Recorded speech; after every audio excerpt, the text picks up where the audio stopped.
ভারতের বিরুদ্ধে পাল্টা সন্ত্রাসের অভিযোগ পাকিস্তানের। নয়াদিল্লির মদতেই সন্ত্রাসের বারবারন্ত অভিযোগ করছে পাকিস্তান সেনা। এবার ভারতের বিরুদ্ধে পাল্টা সন্ত্রাসের অভিযোগ আনলো পাকিস্তান। নয়াদিল্লির মদতেই সন্ত্রাসের বারবারন্ত অভিযোগ পাকিস্তান সেনার। কথা বলবো প্রতিনিধি কৃষাণু বন্দ্যোপাধ্যায়ের সঙ্গে। কৃষাণুদা, ঠিক কি জানানো হয়েছে পাকিস্তানের পক্ষ থেকে? কিছুক্ষণ আগেই পাকিস্তানি সেনাবাহিনীর ইন্টার সার্ভিসেস পাবলিক রিলেশনস এর মেজর জেনারেল আসিফ গাফুর, উনি হচ্ছেন আইএসপিআর এর ডিজি, তিনি সাংবাদিক সম্মেলন করেছেন। সাংবাদিক সম্মেলনে তার যে বড় অভিযোগগুলি, পাল্টা অভিযোগ কিছু করেছেন ভারতের বিরুদ্ধে, তার মধ্যে বালুচিস্তানে অশান্তি ছড়ানোর অভিযোগও রয়েছে। কিন্তু মূল যে বিষয়টি তিনি জোর দিয়েছেন তা হচ্ছে যে ভারতের তরফ থেকে বারবারই বলা হচ্ছে পুলওয়ামায় জঙ্গি হামলার পিছনে পাক যোগ রয়েছে। ডিজির বক্তব্য হচ্ছে যে একজনও পাকিস্তানি যদি যোগ থাকে তার তথ্য প্রমাণ দিই ভারত, একজন পাকিস্তানি যদি জড়িত থাকে তার বিরুদ্ধে ব্যবস্থা নেওয়া হবে। এর জন্য নয় যে এটা ভারতের স্বার্থ, তার কারণ হচ্ছে যে এই পাকিস্তানি কোনোভাবেই পাকিস্তানের স্বার্থ দেখছেন না, তিনি কিন্তু পাকিস্তানের শত্রু। ফলে নিজেদের স্বার্থেই এই পাক যোগ যদি কোনো থেকে তার বিরুদ্ধে ব্যবস্থা নেবে পাকিস্তান। এবং একই সঙ্গে জানিয়েছেন যে তারা যেভাবে জানতে পেরেছেন তা হচ্ছে এটা নিরাপত্তা ব্যর্থতা, ভারতের তরফে নিরাপত্তা এবং গোয়েন্দা ব্যর্থতা হয়েছে, সেখান থেকেই হামলা হয়েছে। এবং সব থেকে লক্ষণীয় যে বিষয়টা তিনি বলেছেন, তিনি হচ্ছেন যে পাকিস্তান কোনো যুদ্ধের প্রস্তুতি নিচ্ছে না, কিন্তু যুদ্ধ যদি ভারতের তরফ থেকে চাপিয়ে দেওয়া হয় তাহলে কিন্তু ভয়ঙ্কর প্রত্যাঘাত হবে। শর্মিষ্ঠা, কৃষাণুদা, তুমি আমাদের সঙ্গে থাকো, একবার শুনে নেবো ঠিক কি বলা হচ্ছে। 14 फरवरी को पुलवामा में जो काबिज भारतीय फौज है उसने एक कश्मीरी नौजवान ने वहाँ पे जो सिक्योरिटी फोर्सेज हैं उनको निशाना बनाया।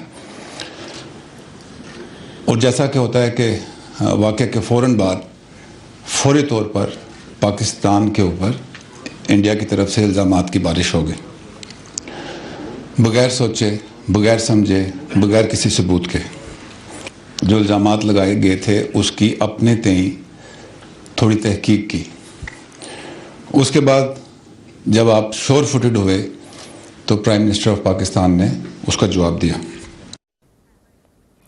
কৃষাণুদা, আমরা জানি যে যখনই পুলওয়ামার ঘটনা ঘটে তখনই ভারতের পক্ষ থেকে সরাসরি পাকিস্তানের নাম করেই অভিযোগ করা হয়, ভারতের সেনাও সেই কথা বলে। তারপরে কিন্তু আমরা দেখেছিলাম পাকিস্তানের প্রধানমন্ত্রী তিনি ময়দানে নেমেছিলেন, তিনি অভিযোগ অস্বীকার করেন। এরপর সেনার তরফ থেকে বলা হচ্ছে, পাকিস্তান সেনার তরফ থেকে বলা হচ্ছে, যখন বলা হচ্ছে যে রাষ্ট্রসংঘ নিরাপত্তা পরিষদে যখন সকলের নিন্দায় সরব পাকিস্তানের বিরুদ্ধে, কোন ঠাসা করা হচ্ছে পাকিস্তানকে, সেক্ষেত্রে কি বলা যেতে পারে যে নিজেদের পিঠ বাঁচানোর জন্য তড়িঘড়ি পাক সেনার পক্ষ থেকে এরকম একটা কথা বলা হচ্ছে ভারতের বিরুদ্ধে?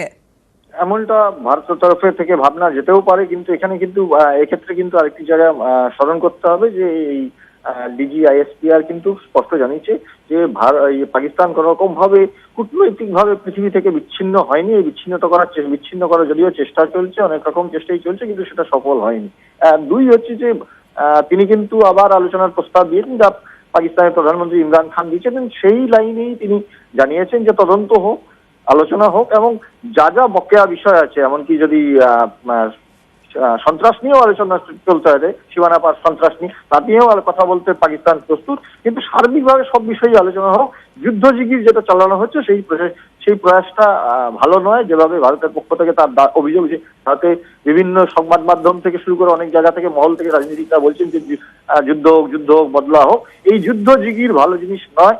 একটি গুরুত্বপূর্ণ মন্তব্য তিনি করেছেন যে দুই গণতন্ত্ররা নিজেদের মধ্যে মারামারি করে না, নিজেদের মধ্যে লড়াই করে না। শর্মিষ্ঠা, ধন্যবাদ কৃষাণুদা। আমরা কথা বললাম আমাদের প্রতিনিধি কৃষাণু বন্দ্যোপাধ্যায়ের সঙ্গে। ইতিমধ্যে আমরা যোগাযোগ করেছি অবসরপ্রাপ্ত বিএসএফ কর্তা সমীর মিত্রর সঙ্গে। আপনাকে নিউজ 18 বাংলায় স্বাগত।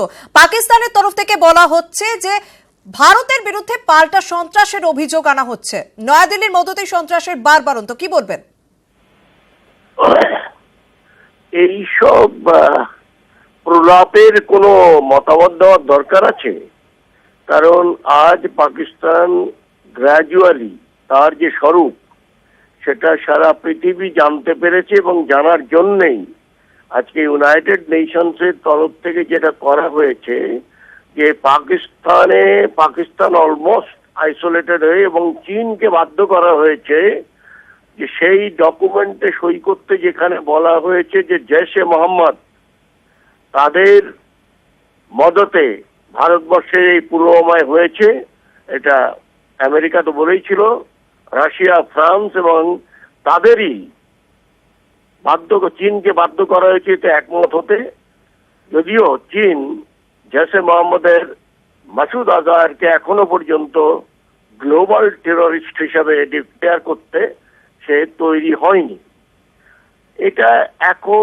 এটাকে বলা হয় disinformation campaign or miss information. এটাকে যতটা ওরা এই ব্যাপারটাকে আরো বাড়িয়ে চড়িয়ে অতিরঞ্জিত করে এবং এর মধ্যে একটা টুইস্ট দিয়ে এই যে মিথ্যার অভিযান, সেটা পাকিস্তান আজকে নতুন করে করছে না।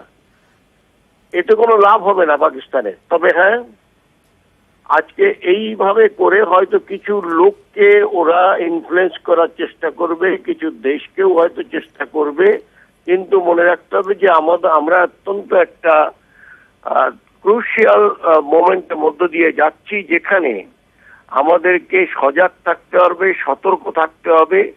এই ধরনের যদি প্রোপাগান্ডা ওরা করে, কারণ বলা হয় যে একটা মিথ্যে যদি 100 বার বলা যায় সেটা সত্য মনে করে লোকে বিশ্বাস করতে আরম্ভ করে। আমাদের অনেক এর কিন্তু কাউন্টার করা দরকার ইমিডিয়েটলি, যে পাকিস্তান সেনা যেটা বলেছে এর থেকে বড় মিথ্যা আর কি হতে পারে। এখন ওরা বললো যে আমরাই তো সন্ত্রাসের শিকার।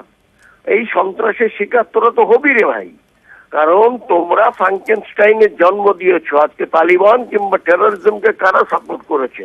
সুতরাং তার মানে খুব তাড়াতাড়ি এর কিন্তু পাল্টা উত্তর দিতে হবে ভারতকে, এরকমটাই মনে করছেন অবসরপ্রাপ্ত বিএসএফ কর্তা সমীর মিত্র। অনেক ধন্যবাদ।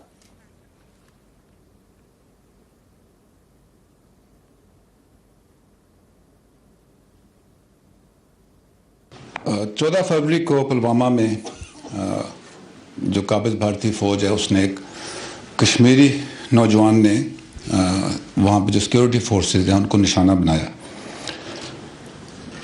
और जैसा कि होता है कि वाक़े के फ़ौरन बाद फौरी तौर पर पाकिस्तान के ऊपर इंडिया की तरफ से इल्ज़ामात की बारिश हो गई, बग़ैर सोचे, बग़ैर समझे, बग़ैर किसी सबूत के।